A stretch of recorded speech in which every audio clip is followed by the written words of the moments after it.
Thanks for giving our family of products a chance to be part of your family for 5 generations. Happy Thanksgathering from SC Johnson, a family company. The dinner is even better without being interrogated about future grandchildren. When families gather, things get messy. Ours can help. SC Johnson. Happy Thanksgiving! Thanks for giving Leanne the strength to outrun her brother. Thanks for giving Victor the energy to be the rowdiest fan. And Joseph, the ability to see monsters. When you choose Walgreens, you choose to make a difference. Like how every vitamin and flu shot you get at Walgreens helps give.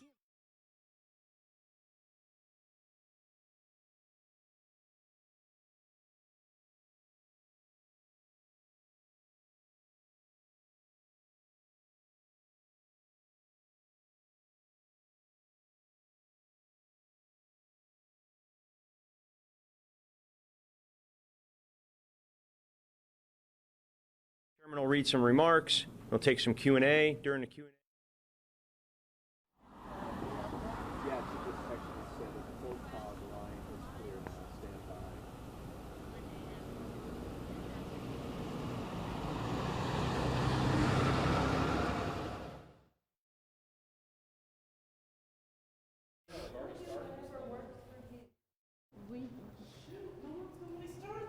Looks like it. Well, we were just gonna.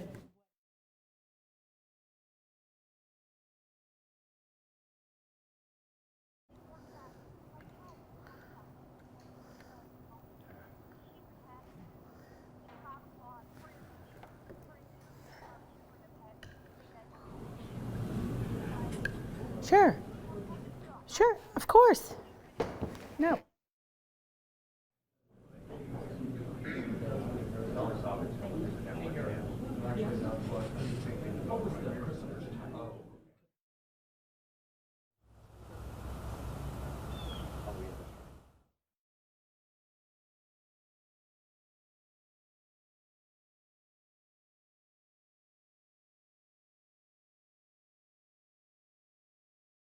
Hi. 1, 2, 3, 4, 5, 6, 7, 8, 9, 10, 11, 12.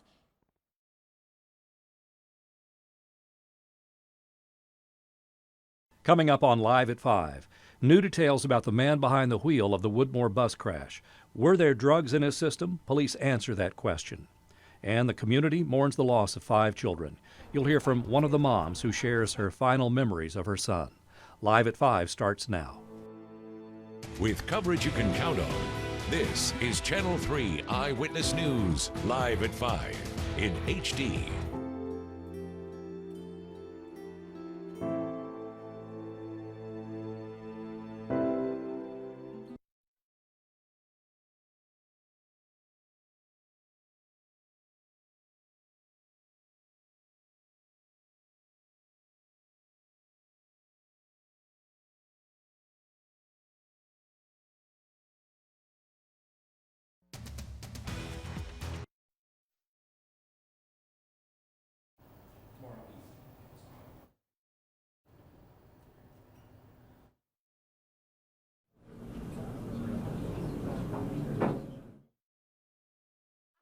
All right, but it's really delicious. Is it? Yeah, make me another one. Okay, well. Leah's new docuseries, Leah Remini, Scientology in the Aftermath, premieres on November 29th on A&E. I want to thank all my guests today. Have a wonderful Thanksgiving. Be kind to one another. Bye-bye.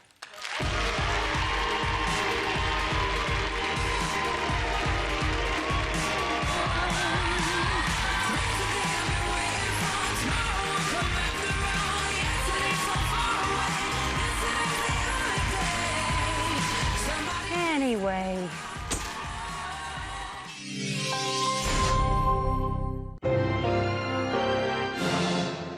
With coverage you can count on, this is Channel 3 Eyewitness News, live at 5. Coming up on Live at 5, new details about the man behind the wheel of the Woodmore bus crash. Were there drugs in his system? Police answer that question. And the community mourns the loss of 5 children. You'll hear from one of the moms who shares her final memories of her son. Live at 5 starts now. With coverage you can count on, This is Channel 3 Eyewitness News, live at 5 in HD. Good afternoon, and thank you for joining us. I'm Cindy Sexton. And I'm David Carroll. Investigators are still searching for answers on Monday's deadly Woodmore bus crash that claimed the lives of at least 5 children. Happening now, the National Transportation Safety Board is gearing up to hold a news conference, and they will update us all on what they've learned so far in the investigation. So as soon as that begins, we'll go live and listen in. Channel 3's Sarah Sidery is there, and she will bring us an update also later in this newscast. At 3 this afternoon, the Chattanooga Police Department also held a news conference.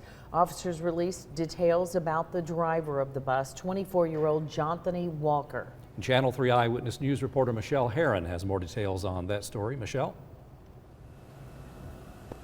Hey, good evening to you guys. This makeshift memorial continues to grow just 2 days since that crash happened. One of the posters there reads, "Mama loves you to the moon and back." That was one thing I know my mother has said to me growing up. Now, as the community continues to mourn those 5 lives, the investigation is still ongoing. We're learning this afternoon that the driver did not have drugs or alcohol in his system at the time of that crash.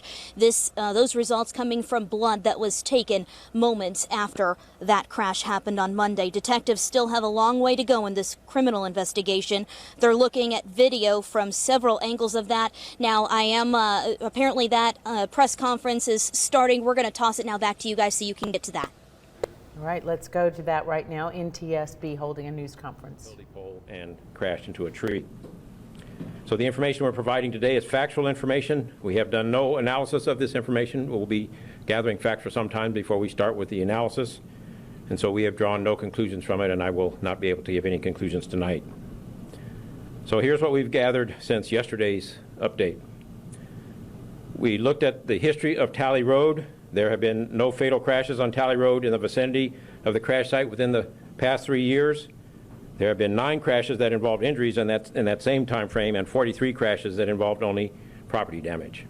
In the course of looking at the history of Talley Road, we just ascertained that Talley Road was not on the designated route for that school bus. There are 3 video cameras mounted on the bus, one in the front facing back through the interior, one in the rear facing forward through the interior, and another one over the driver facing out the door.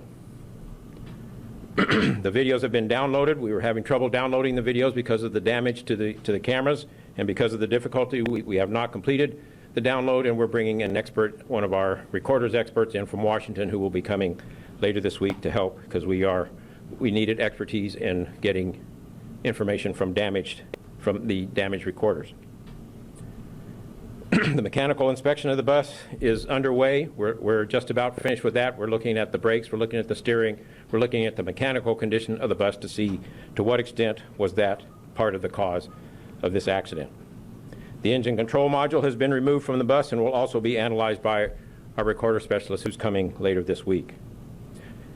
That's also presenting some challenges, some download challenges, but ideally if we can get the information from that, we will be able to determine the speed of the bus. We will be able to determine brake application and other facts that we are looking to determine. The bus was owned and operated by Durham School Services of Downers Grove, Illinois. They are a very large company with something like 13,000 buses and thousands of drivers, one of the largest school bus providers in the United States. We've met with their representatives and their parent company, National Express, and they have provided us with all of the requested documentation and have been very cooperative throughout the course of this investigation. They are a party to the investigation. According to the Federal Motor Carrier Safety Administration's Motor Carrier Management Information System, Durham School Services was operating on a conditional safety rating since 2007, which means the FMCSA found some problems regarding that company, but the problems were resolved to the point that it was upgraded to a satisfactory rating in August of 2015. We'll be exploring what were the deficiencies and what was done about those deficiencies. So we're still in the process of reviewing their operational oversight and crash history. We have conducted interviews with some parents. We will be doing more interviews. We have asked for witnesses who have any information that can be helpful to us to contact us or the Chattanooga police so that we can use that information, because the more information we get about people who happen to catch the bus move on their cell phone video, or people who heard from their kids about the driver, or any information that would be helpful to us, please let us know or the Chattanooga Police Department. And again, I would like to emphasize how good the cooperation has been between us and the Chattanooga Police Department. We could not do what we're doing without their help. As you know, they are doing a parallel investigation to determine whether criminal charges are warranted and pursuing that. Our investigation, the purpose of our investigation is to determine what went wrong and then make recommendations to try to prevent it from happening again. We've also begun interviewing first responders because in addition to wanting to try to prevent the accident, in the first place we looked at how, once the accident occurred, how the response was to try to mitigate the fatalities and injuries from the accident. We've also begun the interior inspection of the school bus because we're looking extensively at occupant protection issues regarding questions like belts and to what extent would belts have made a difference. We've learned from the Chattanooga Police Department that the post-crash toxicology testing of the driver was negative for both alcohol and commonly tested drugs. You heard that in the police report this afternoon. We will be sending the samples also to our Oklahoma facility to look at a much longer list of drugs, licit and illicit drugs. Our family assistance staff has continued their outreach efforts to families and continued to collaborate with the local family assistance response community. The investigator in charge, Robert Aceta, who is leading the NTSB investigation team, will continue to direct the investigation. Our investigators will remain on scene for several more days to gather all the information that they can locally and to talk to witnesses. After that, the investigators will continue the investigation off-site to complete the fact-finding, and then after the fact-finding is the analytical phase. During the fact-finding, we work with all of the parties to get all the technical information from them that we can. That's a very collaborative effort. After the fact-finding is finished, then the collaboration stops and we go to the analysis phase, and we do the analysis ourselves. The purpose of that is so that the analysis will be impartial and unbiased. We remain very interested in what witnesses to the crash may have report, as I mentioned, so anyone who has any information that would be helpful to us in this investigation, please let us or the Chattanooga Police Department know. So that's my update for today. We don't have any plans for a subsequent media briefing, so this will be the last scheduled media briefing unless we get a different decision from our public affairs person based on the general situation, but it appears now that this will be our last media briefing, our last regularly scheduled media briefing. We will still be available for media questions at any time through Chris O'Neill. So at that point, I think I'm ready to take questions for either me or for the investigator in charge, Robert Aceta. Yes, please. You said you've been speaking with parents. There have been some reports that parents have complained about the bus driver driving unsafely in the past. Do you have anything to say about that? Have the parents told you anything about that? That's one of the things we're interviewing the parents about, is because we have heard those reports as well, so we're checking into that through these interviews. We're not going to release interview results piecemeal. We're going to complete our interview process before we characterize what we have found from the interviews. We never release interviews verbatim. We will release a characterization of it, and we will wait to do that until we get the full picture. Yes, please. News conference with the chairman of the National Transportation Safety Board, Sarah Sidery, is there. She'll bring us more from that, and if anything else is revealed during the news conference during those questions. And in case you tuned in a little late, a couple of items that came out of interest. Many of you have asked about video cameras or recording devices on the bus. He tells us that those devices were heavily damaged and it's hard for them to get the video or any of the images from those cameras. They're still working on that. And also that they have not yet determined for sure whether or not seat belts would have been helpful to save some lives or prevent some injuries in this crash. So again, we'll have more from Sarah Sidery on NTSB Chairman Christopher Hart's news conference a little bit later on. Moving now to the Thanksgiving holidays. Many of you know it'll be filled with grief for many families as they continue to pray and look for answers after Monday's deadly crash. Erlanger reports 6 children remain in the hospital. 5 are listed in critical condition. Monday's crash claimed the lives of at least 5 children. All attended Woodmore Elementary. And today we're learning new details about their lives. This is Zaira Mateen, 6 years old, a first grader who dreamed of being a doctor. Cordasia Jones was 9 years old. She was in the 4th grade. Family members say she loved being a big sister. Cordasia was 3 weeks away from her 10th birthday. We're also remembering Zoe Nash. She was in the 4th grade, 9 years old, and family members say she was a gifted softball player. In fact, she had just gotten good at pitching, always smiled, wore the uniform number 1, and could play any position on the field. Friends describe Ziana Harris as funny, sassy, and far from shy. Ziana was 10 years old and loved to laugh. She was in the 4th grade.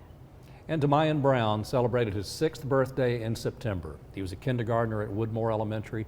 Family members say he was smart, playful, and loved going to school. We spoke to Damian's mother. She shares what happened after she learned her son was on the bus that crashed and hit a tree Monday afternoon. Channel 3's Kelly McCarthy has more. As Diamond Brown was waiting for her little boy to get dropped off from school, she was told there had been a bad crash, and she rushed to the scene. I seen other kids laid out, gashes in their head, blood coming down their faces, arms can't move, fractured bones, In a panic, she asked first responders if they had rescued her little boy. And they was pulling all the kids off the back of the bus. And I know my baby, he rides the front of the bus. It wasn't until hours later her worst nightmare had been confirmed. 6-year-old Damian Brown, who was only in kindergarten, died in the crash. Despite the teardrops, I'm gonna always try to smile because my son, he loved to smile. He loved to take a picture. Brown was just recently released from prison, and she was just beginning her fresh start with her son. I really just did 5 years in federal prison. And to only be home for 4 months and to only get 4 months of bonding with that baby, I don't think it was fair. She will now be the voice for her child, fighting for safer seatbelt laws. I really think that something needs to be in place very, very soon according to seatbelts, because that man had 1 scratch on him, and that's because he wore his seatbelt.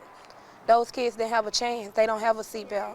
And fighting for answers from the 24-year-old bus driver. I will be in every court hearing. I will be there front and center, grieving and all. I will be there, because that was my only child that he took from me. And God knows that was my only baby. In Chattanooga, Kelly McCarthy, Channel 3 Eyewitness News. And coming up at 6, Kelly talked to another mom who lost a child in the crash. Governor Bill Haslam stopped by Woodmore Elementary today to visit with the teachers, also students and families who were affected by the crash. The governor is calling for a full review of the state's school transportation system. The governor made that statement following the deadly bus accident Monday in Chattanooga. I think it's time for us to step back, all of us, local school boards, the state, and look at the whole school bus process, from how we hire drivers to how we ensure safety of the equipment to whether there's seat belts on those buses. The governor was surrounded by several state and local officials, including State Representative Mike Carter. The governor also visited Erlanger to meet the families of children who were injured in the crash. The Woodmore crash brings new calls for seatbelts on school buses. Federal officials say seatbelts would make school buses safer. However, most states don't require them. 6 states do, but there is no federal mandate. NBC's Jeff Rawson asked the administrator of the National Highway Traffic Safety Administration about the controversy. Would safety belts make them even safer? Absolutely. So why not mandate that right now? And so that's really the question that we've been looking at. There's no question that the safety belts would help, but the issue is beyond just that. How do we make student transportation safer? With all due respect, NHTSA's been looking at this for a long time. What do you say to the parents who are putting their kids on buses today? They don't want to wait. You bet. And right now, putting them on that big yellow school bus is still the safest way to get to school. The National Highway Traffic Safety Administration says it would cost anywhere from $7,000 to $10,000 per bus to retrofit each bus, and could take years to do so. But the agency tells NBC News every single school bus should have a seatbelt. And as that debate begins, we're taking a look at Durham School Services' track record, not just here, but across the country. And that includes their hiring practices. Hamilton County chose Durham as the lowest bidder in 2007. Channel 3's Cameron Taylor explains what it takes to get behind the wheel. Durham School Services employs nearly 200 bus drivers for Hamilton County. In 2007, Durham won the contract for the school system. Sources at the time told Channel 3 it was because of a lower bid, higher wages, and better benefits. I have really struggled to get my mind around what's happened here in Chattanooga. Durham CEO David Duke has not agreed to media interviews, but released this video. Records from the U.S. Department of Transportation show more than 300 crashes nationwide in 2 years involving Durham vehicles. 3 of those were fatal. One happened in Memphis in September. And now this one with at least 5 deaths here in Chattanooga. I can't fathom the anguish of the parents whose children were involved in this horrific accident and that involved one of my company's buses. The Illinois-based company has thousands of drivers and vehicles. Its government record is satisfactory. When Hamilton County switched to Durham, the company put 2 security cameras in each bus and promised driver background checks. Recent ads show the salary starts at $13.30 an hour and no experience is required. Drivers have to be at least 21. The CEO says he wants answers. Answers about why this tragedy occurred, and answers for how we can make sure that this never, ever happens again. In Chattanooga, Cameron Taylor, Channel 3 Eyewitness News. The news conference with the National Transportation Safety Board wrapped up just minutes ago. Or they're still in it, I'm sorry. Are answering questions. Sarah Sidery is there with our crew, and we'll have more details coming up later in our newscast on what they're learning from the National Transportation Safety Board. We'll be right back.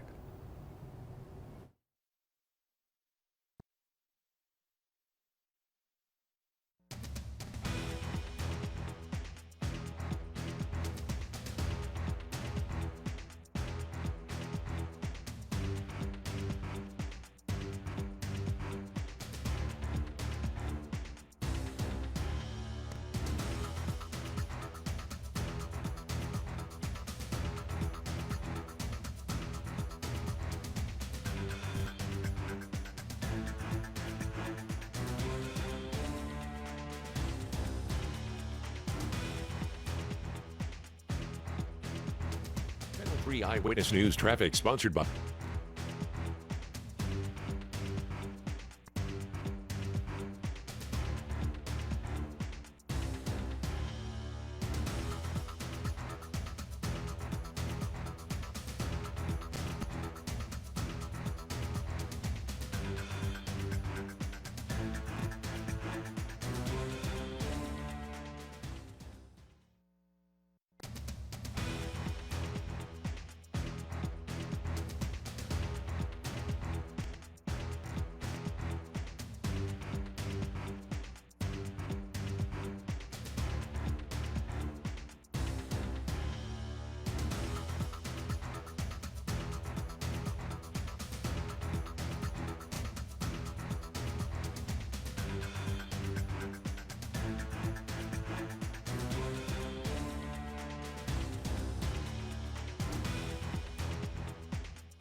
All right, we're looking at our GPS cam, girls preparatory school camera, pointing out towards the west.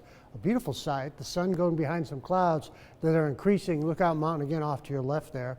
And again, increasing clouds tonight. The chance for rain is slim, and I'll show you why right now.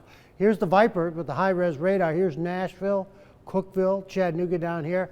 We may see some light sprinkles, but the bulk of the rain is going to be off to the north. Most of the energy with the system is way to the north of us. We pull back on the Viper, and you can see what I mean.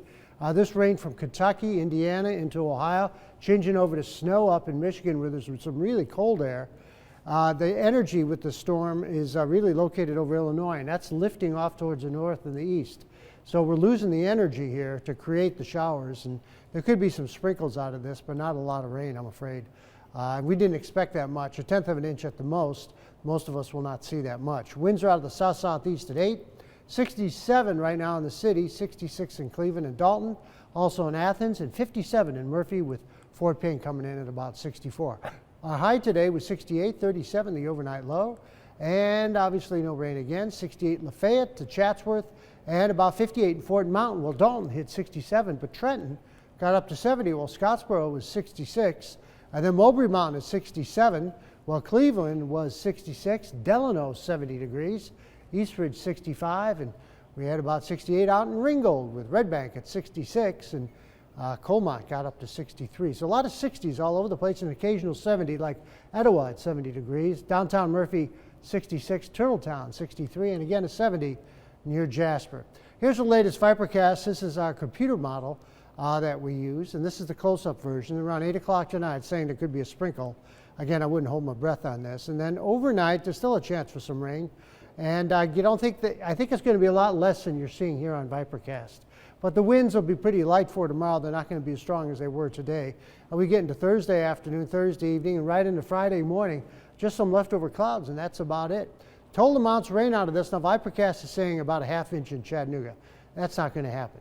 If we get a 1/10 of an inch, we'll be very lucky. As a matter of fact, I think really we should see probably less than a 1/10 of an inch, but 0.1 at the most. Ramhurst tomorrow, you'll hit 67, and you may see a morning sprinkle. Fall Creek Falls, a very early morning sprinkle possible with 63 for that high. So temperature-wise, it's going to be still pretty comfortable. Tonight, though, a few scattered showers, winds out of the south at about 5, and again, 53 for the low, 69 tomorrow. Not a bad Thanksgiving. Isolated showers, maybe in the morning. Still some clouds hanging around and light winds. For tomorrow night, partly cloudy, 46 with light winds. And on the 7-day forecast, Friday, 69.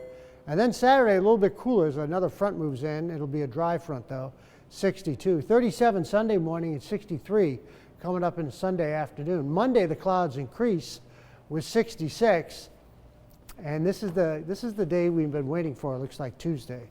We have an excellent chance for some rain. Better than 50-50 chance for meaningful rain. Some of the weather charts are pointing at least an inch of rain out of this. That would be fantastic, and the rain shower should be ending on Wednesday. It wouldn't be impossible, too, that at least some places, especially west of the city on Tuesday, may see a thunderstorm. How about that? We may see some rain before November I ends just after all. I hope it comes to fruition. We do too. Thank you, Paul. Let's take a look at traffic. Channel 3 Eyewitness News traffic sponsored by CHI Memorial Convenient Care. No matter how minor the emergency, we provide trusted urgent care for every bump, bruise, cold, or cough. Now in Cleveland and Signal Mountain.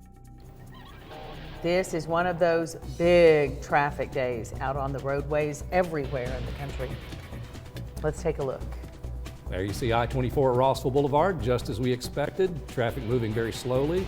The picture is pixelating a little there, but take our word for it. Nobody's getting anywhere quickly right now. Accidents reported on Brainerd Road near Bojangles. Also on Germantown, the off-road ramp from I-24 East.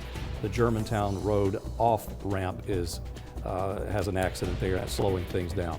So again, take your time. Everybody's in the same situation you're in right now. We're back with more Live at 5 after this.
Today, Governor Haslam took time to see the damage the wildfires have caused in Hamilton County.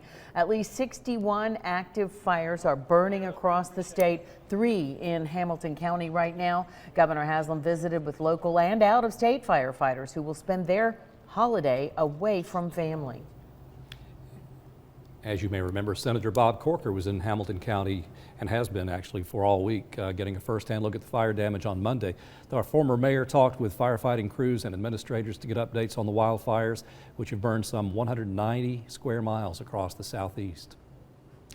And tomorrow's Turkey Day. We have a reminder to be careful when cooking. The number of kitchen fires triples on Thanksgiving Day. So turn all your pan handles toward the back of the stove. If you're cooking your bird in a turkey fryer, do it outside only and away from the home, not in your garage, not on your porch. And remember, with the burn ban still in effect, you must fry your turkey on pavement, not on grass, and defrost that gobbler. Goodness sakes alive. By the way, we have one quick note here. I want to mention the Tennessee Titans will be wearing WES on their helmets this weekend in honor of the children of Woodmore Elementary School. Nice gesture from the Titans. We'll be back in just a minute.